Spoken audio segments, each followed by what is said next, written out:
Hi friends, എല്ലാവർക്കും splendid ഡേയ്സിൻ്റെ മറ്റൊരു പുതിയ വീഡിയോയിലേക്ക് സ്വാഗതം. ഇന്ന് കുറച്ച് മഞ്ഞപ്പൂക്കൾ വിശേഷങ്ങളാണ് കേട്ടോ. കണിക്കൊന്ന ഇഷ്ടപ്പെടാത്ത മലയാളികൾ ഉണ്ടാവില്ല അല്ലേ? നമ്മൾ വിഷുവിന് കണി കണ്ടുണരുന്ന ഒരു ഐശ്വര്യത്തിൻ്റെ പ്രതീകമായി കണക്കാക്കുന്ന കണിക്കൊന്നയുടെ ആ മഞ്ഞ നിറം ഇഷ്ടപ്പെടാത്തവരും ആരും ഉണ്ടാവില്ല.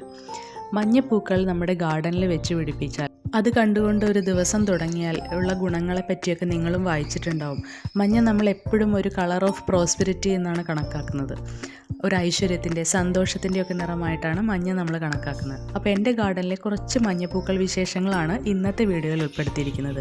അപ്പോൾ നിങ്ങൾ ആദ്യമായിട്ടാണ് ഈ ചാനൽ കാണുന്നതെങ്കിൽ വീഡിയോ കണ്ട് ഇഷ്ടപ്പെട്ട് ലൈക്ക് ചെയ്യുക, നിങ്ങളുടെ അഭിപ്രായങ്ങൾ കമൻറ്റ് ചെയ്യുക, സബ്സ്ക്രൈബ് ചെയ്തിട്ടില്ലെങ്കിൽ ഒന്ന് സബ്സ്ക്രൈബും കൂടി ചെയ്യുക. അപ്പോൾ ഈ ഒരു ഫ്ലവർ നിങ്ങൾക്കൊക്കെ അറിയാം. നമ്മുടെ നാട്ടിൽ കോളാമ്പി പൂ എന്ന് കോമൺ ആയിട്ട് അറിയപ്പെടുന്ന ഈ ഒരു പ്ലാന്റ്, ഇതിൻ്റെ പേര് ടെക്കോമ എന്നാണ്. ടെക്കോമ പ്ലാന്റ് എന്നാണ് അറിയപ്പെടുന്നത്. വിക്കിപീഡിയയിൽ ഇതിൻ്റെ മലയാളമായിട്ട് കൊടുത്തിട്ടുള്ളത് സുബ്രഹ്മണ്യ കിരീടം എന്നാണ്. പക്ഷേ നമ്മുടെ നാട്ടിലൊക്കെ കോമൺ ആയിട്ട് കോളാമ്പി പൂ എന്നാണ് പറയുന്നത്. അപ്പോൾ നിങ്ങൾക്കറിയാം, ഇത് കൊലയായിട്ട് വളരുന്ന ഒരു പൂവാണ്. ചെടി അല്ലെങ്കിൽ അതൊരു മരം പോലെ വളർന്നിട്ട് ഒരു ഒക്ടോബർ മുതൽ മാർച്ച് വരെയുള്ള കാലഘട്ടത്തിൽ നിറയെ പൂക്കൾ തരും. അധികം നനവില്ലാത്തൊരു സമയമാണെങ്കിൽ ഇലകൾ കുറഞ്ഞ് പൂക്കൾ കൊണ്ട് മൂടി നിൽക്കുന്ന കാണാം. നല്ല വെയിൽ ഇഷ്ടപ്പെടുന്ന ഈ ടെക്കോമ പ്ലാന്റ്. അപ്പോൾ നമ്മളൊരു ദിവസം രാവിലെ തുടങ്ങുമ്പോൾ ഒരു കുലയായി നിൽക്കുന്ന മഞ്ഞപ്പൂക്കൾ കണ്ടു തുടങ്ങുമ്പോൾ എനിക്ക് വളരെ സന്തോഷം തോന്നാറുണ്ട് കേട്ടോ. എനിക്ക് വളരെ ഇഷ്ടപ്പെട്ട നിറവുമാണ് മഞ്ഞ. അപ്പോൾ നിങ്ങളുടെ ഗാർഡനിലൊക്കെ മഞ്ഞപ്പൂക്കൾ ഇല്ലെങ്കിൽ എന്തെങ്കിലും ഒരു മഞ്ഞപ്പൂ വെച്ച് പിടിപ്പിക്കുന്നത് നല്ലതായിരിക്കും. രാവിലെ തന്നെ ഒരുപാട് ചെറിയ തേൻ കുടിക്കാൻ വരുന്ന ചെറിയ ഈച്ചകൾ, പൂമ്പാറ്റകൾ ഒക്കെ ഇങ്ങനെ പറന്ന് നടക്കുന്നത് കാണാൻ തന്നെ നല്ല രസമല്ലേ? നമ്മളൊക്കെ പലതരത്തിലുള്ള പൂക്കൾ ഇഷ്ടപ്പെടുന്നവരാണ് അല്ലേ? ചിലർ പൂക്കളില്ലാത്ത ചെടികൾ, ഇലച്ചെടികൾ മാത്രം ഇഷ്ടപ്പെടുന്ന ഗാർഡൻ വെച്ച് പിടിപ്പിക്കുന്നവരുണ്ട്.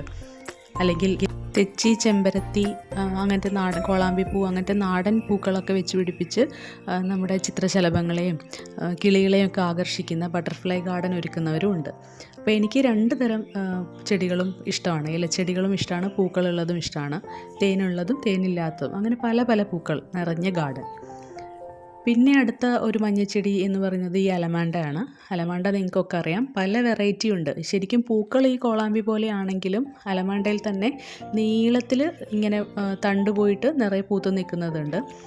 ഇതിനേക്കാളും നീളത്തിൽ പോയിട്ട്. ഈ ചെടിയൊക്കെ നമ്മൾ മതിലിൻ്റെ സൈഡിലൊക്കെ, മിക്കവാറും റോഡ് സൈഡിലൂടെയൊക്കെ പോകുമ്പോൾ നമ്മൾ കാണാറുണ്ട് മതിലിൽ ഇങ്ങനെ ചാരി വെച്ച പോലെ നിൽക്കുന്നത്.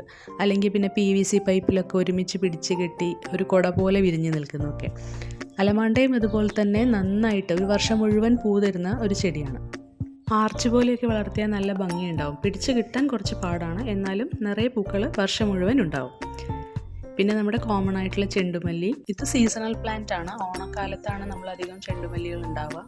പിന്നെ ചെറിയ ബട്ടർഫ്ലൈ പ്ലാന്റ് എന്ന് പറയുന്ന കട്ടിയില്ലാത്ത തരം പൂക്കൾ, നമ്മുടെ കോസ്മോസുകൾ, അതൊക്കെ മഞ്ഞ നിറത്തിൽ ഇഷ്ടം പോലെ അവൈലബിൾ ആണ്. മഞ്ഞ നിറത്തിലുള്ള പിന്നെ 10 മണി പൂക്കൾ പലതരത്തിലുള്ളതുണ്ടാവും. മഞ്ഞത്തെച്ചി ഇപ്പോൾ പൂത്തിട്ടില്ല കേട്ടോ. അതുപോലെ ഈ ഒരു പ്ലാന്റ്, ഇത് നമ്മുടെ ലാന്റാനയാണ്, അരിപ്പൂ എന്ന് പറയുന്നത്. ഇപ്പോഴൊക്കെ നമ്മൾ ബുഷായിട്ട് വീട്ടിൽ വളർത്തുന്നതാണ്. പണ്ടൊക്കെ നമുക്ക് പറമ്പിൻ്റെ സൈഡിലൊക്കെ ഉണ്ടാവും. അത് രണ്ടും ഡിഫറെൻ്റ് ആണ് കേട്ടോ. അത് ഒരുപാട് നീളത്തിൽ പോകുന്നതായിരിക്കും. എന്നിട്ട് പൂക്കളും ഒരുവിധം കുറവായിരിക്കും ഈ ഒരു ബുഷി ടൈപ്പിനെ അപേക്ഷിച്ച്. പിന്നെ നിങ്ങൾക്കൊക്കെ അറിയാം ഈ കമ്മൽ ചെടി നമ്മുടെ ഗാർഡനിൽ നട്ടുപിടിപ്പിക്കാൻ പറ്റില്ല. പക്ഷേ ഇത് കാരണം ഒരുപാട് പടർന്ന് കയറി പൂക്കൾ കുറവായിരിക്കും. ഓണത്തിനൊക്കെ നമ്മൾ പൂവിടാൻ വേണ്ടിയൊക്കെ നമുക്ക് നല്ല ഭംഗിയായിരിക്കും ഈ പൂക്കൾ. പിന്നെ ഈ ഒരു ജമന്തിയും ഇതുപോലെ ഇപ്പോൾ ഫ്ലവർ തീർന്നിട്ടുണ്ട്. ഞാൻ പ്രൂൺ ചെയ്ത് വെച്ചിരിക്കുകയാണ്. അടുത്ത സീസണിൽ ഉണ്ടാവുമെന്ന് നോക്കണം. പിന്നെ നമ്മുടെ ആദ്യത്തെ ചെടി തന്നെ ടെക്കോമ.